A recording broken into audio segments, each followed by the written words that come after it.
Hey everybody, welcome back to the Branch 458 podcast. I'm Casey Ritchie. Hopefully you guys enjoyed Marta's leadership project last week, or actually it was a couple weeks ago that now that I published that episode. But if you have not listened to it, go back and listen to that. It's on our YouTube page, Facebook, here on whatever you listen to, but it's got a video with it and it's definitely worth it to watch that. It was about the legislative struggles that the NALC went through to gain collective bargaining. So definitely go through that.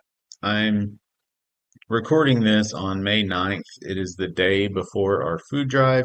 And as many of you know, it is the single largest food drive that there is in one day.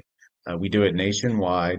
And I just wanted to thank all of you for everything that you've done, delivering the cards, delivering the bags, telling everybody about it. If you've done any media support for it, you've told your friends, your family, I definitely appreciate you. And then appreciate you for what you're going to do tomorrow, picking all of this food up.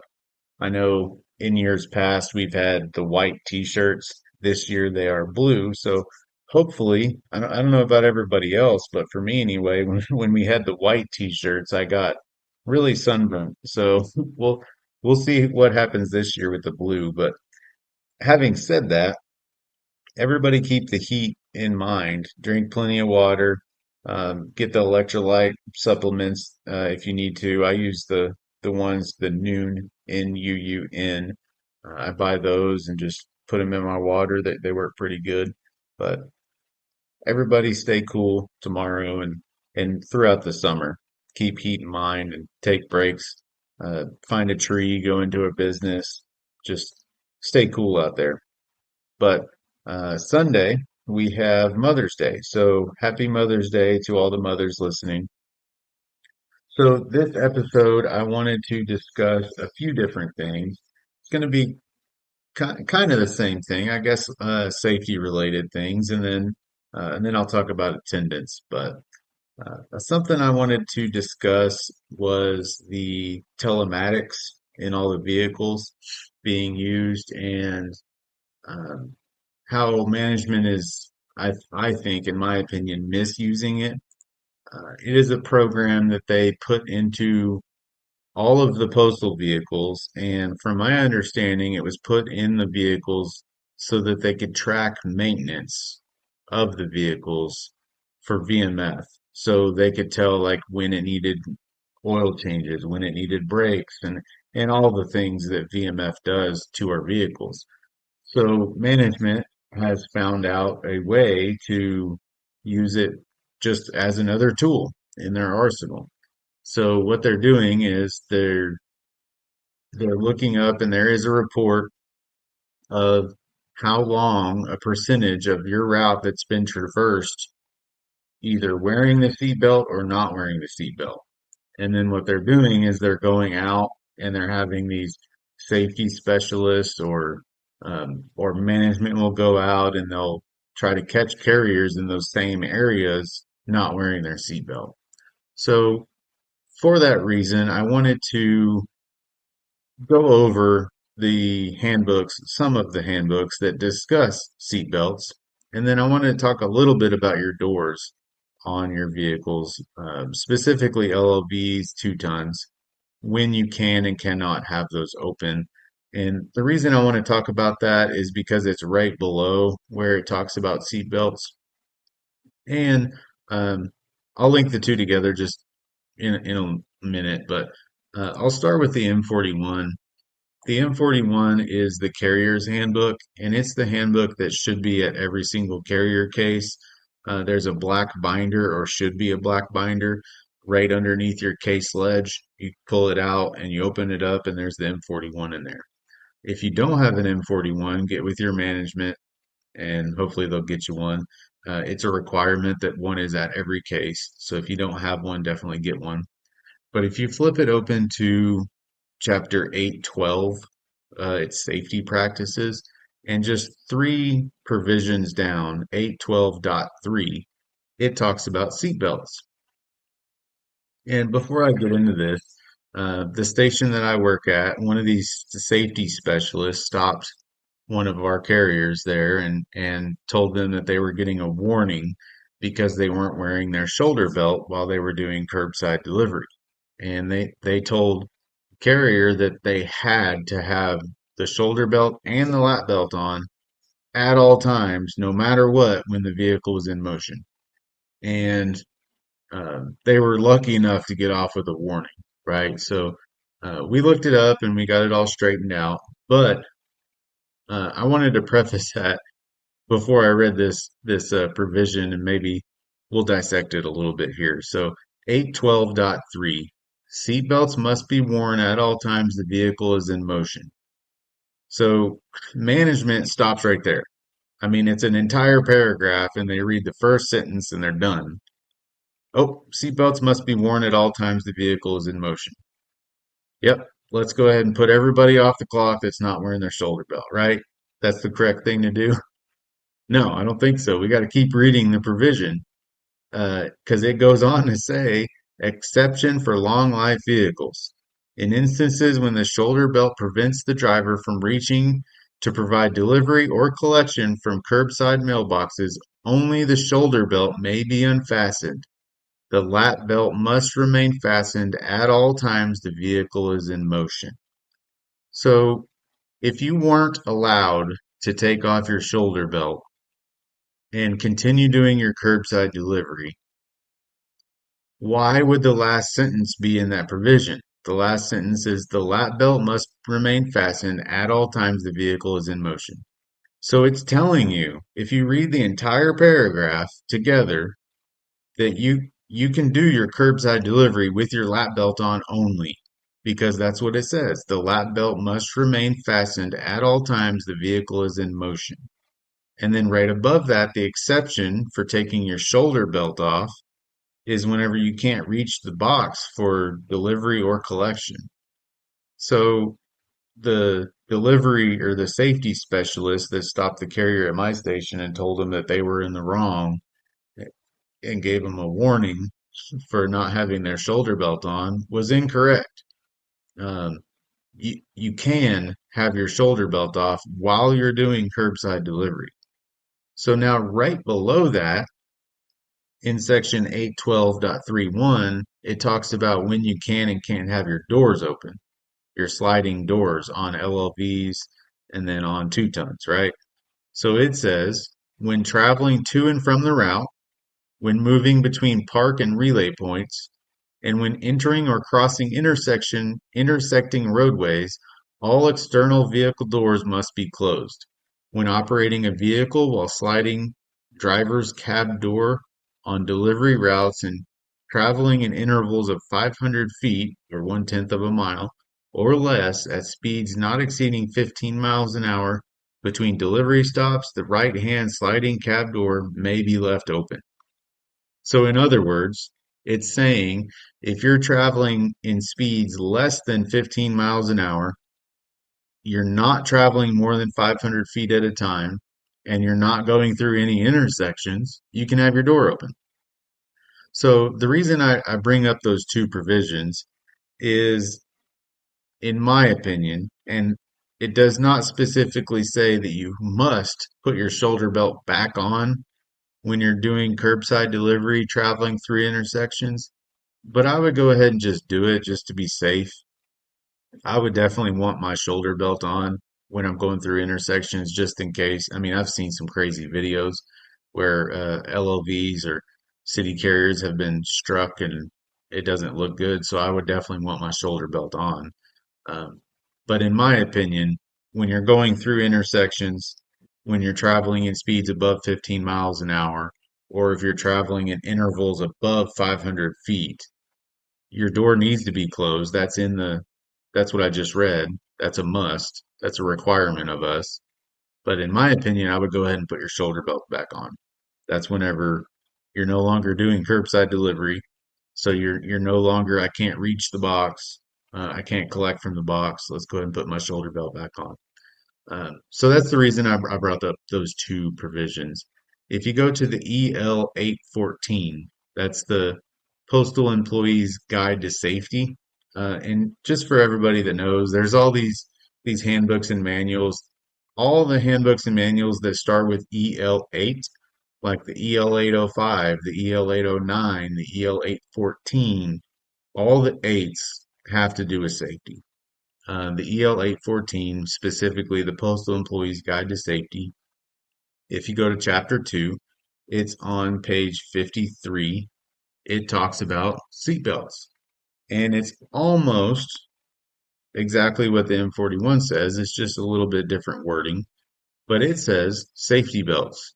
You must wear safety belts at all times the vehicle is in motion. When driving a long life vehicle, LLV, or the carrier route vehicle, CRV, you must wear the lap belt and shoulder belt whenever the vehicle is in motion.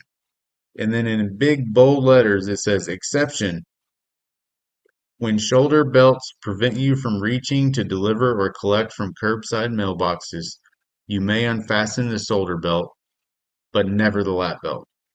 So even there, it's telling you that you can unfasten the shoulder belt, but not the lap belt. So lap belt you must have on at all times. The vehicle is in motion. There is not an exception for the lap belt. There is an exception for the shoulder belt. And then right below that, it talks about doors.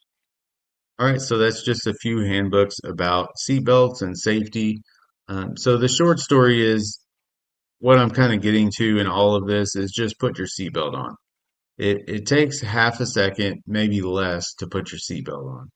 And I know that there's this program, and I do not agree with it. I think they're misusing it. I think that it's just another tool like DOAS, CORE, you name it. It's another tool for them to mismanage, misuse, abuse, and spy on carriers. I don't agree with it. That is not what I'm saying. But we should all be working safely. I definitely agree that we should all go home safe. I agree that we should all go home and be able to spend time with our families. That's the goal that we should all have. And I know it's cheesy, but we hear it all the time. The the most important delivery is you going home at the end of the day. And I believe that. So if we all do our part, if you're an OJI, make sure you're training the new people to wear seatbelts. This is a career. It's not a job to be thrown away. So these safety specialists that are out that are putting people off the clock for not wearing their seatbelts, I mean, we can fight it, and a lot of times we're successful. But at the end of the day, your safety is on you, and you have to wear your seatbelt. So the only thing that telematics is going to do is make better carriers out of all of us. So just wear your seatbelt, go home safe. If it takes another, throughout the rest of your day, your whole entire day, it adds up and takes you 5 extra minutes. It's 5 minutes that was worth it because you're going home safe. I've seen hundreds of videos with carriers getting into accidents where it is not your fault. You might be the world's best driver, but there's an idiot on the road that's going to run into you, and it could cause you some serious pain for the rest of your life. And hopefully, maybe if you're wearing your seatbelt, it might prevent that. So look out for one another and just wear your seatbelt. The other thing that I wanted to go over was attendance. And I'm getting this from the April edition of the Sooner Script, our newsletter that we put out. And I'll try to put it in the link for the podcast. But I just wanted to briefly go over a few things that some people don't always think about. The two main things are when you're supposed to provide medical documentation. There's two provisions, ELM 513-361, which talks about 3 days or less. And then there's the one right after that, ELM 513-362, which is over 3 days. So it is not 3 days. 3 days, I call out for 3 days, I need to bring in documentation. It is more than 3 days. It's over 3 days. So 4 days or more, you need to provide medical documentation. And I'll go ahead and read that one first. It's the 513-362, over 3 days. For employee absences that exceed 3 consecutive days, Employees are required to submit medical documentation or other acceptable evidence of incapacity for work or of need to care for a family member, and, if requested, substantiation of the family's relationship. So, what that's saying is if you call in sick or you're absent for three for 4 days or more, you must provide medical documentation. They don't have to ask for it, you just have to do it. You just have to bring it in. And it says acceptable evidence. So what's acceptable evidence?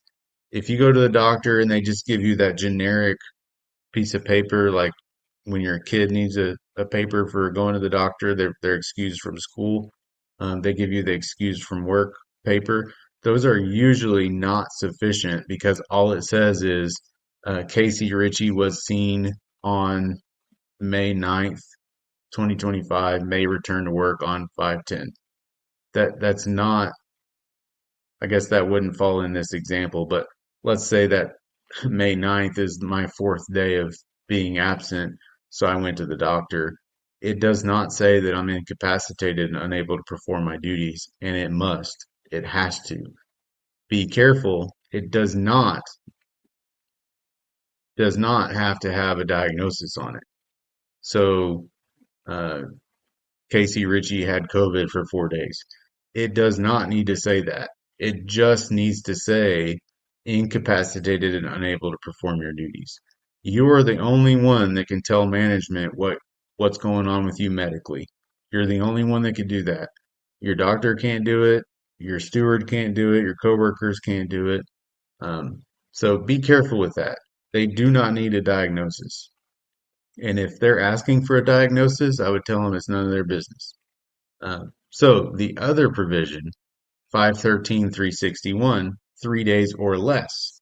And this is the one that's a little bit tricky. So I'll just go ahead and read it and then I'll talk about it. For employees' absences of 3 consecutive days or less, supervisors may accept the employee's statement explaining the absence.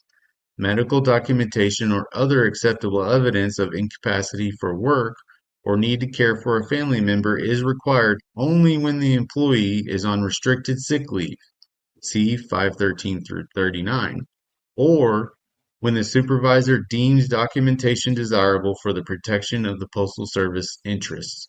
Substantiation of family relationship must be provided if requested.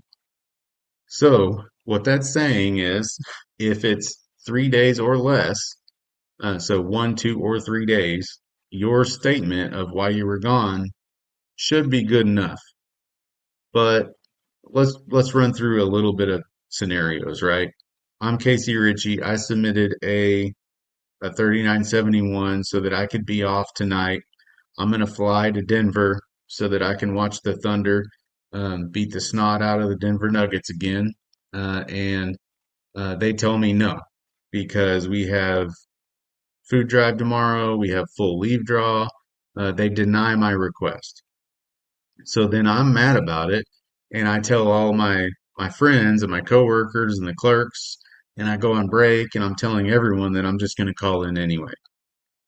Management hears about it, and now they have reason to believe I'm going to abuse my sick leave, and they can deem it desirable for the protection of the Postal Service's interest that I provide medical documentation for calling in. The other example is restricted sick leave. The difference between deemed desirable and restricted sick leave is restricted sick leave is you're on it until they take you off of it. So every single time you call in, you must provide medical documentation. And you'll know if you're on it. They will give you a paper, looks like discipline, that says you're on restricted sick leave, and you're on it until they take you off. Deems desirable is for 1 day and 1 day only. So, like my example of I'm going to call in because I want to go see the Thunder play. They have reason to believe that I'm abusing my sick leave and they've deemed it desirable for the protection of the Postal Service's interest. Now, if I call in every single payday and they they catch me in that, right? and I just flat out tell them I'm going to keep doing it. They have reason to believe that I'm abusing my sick leave and they have evidence of it. That's one of the guidelines to putting someone on restricted sick leave. They can just go ahead and notify me, hey, Casey, you're on restricted sick leave until further notice. Here you go. So every single time I call in, I got to bring medical documentation. And again, that medical documentation must say you're incapacitated and unable to perform your duties. It has to, or it's not going to be acceptable. So that's all that I had. If there's any questions, comments, concerns about anything I said, if you have suggestions for other episodes, please email 458podcast@gmail.com. You can write a comment on the Facebook page, or you can just call me if you have my number. So reach out, and I hope you enjoyed this. I do have a few more of the leadership projects that I'm going to publish. So I hope you guys enjoy that. And once again, thank you guys, everything you do for the food drive, and happy Mother's Day to all the mothers out there.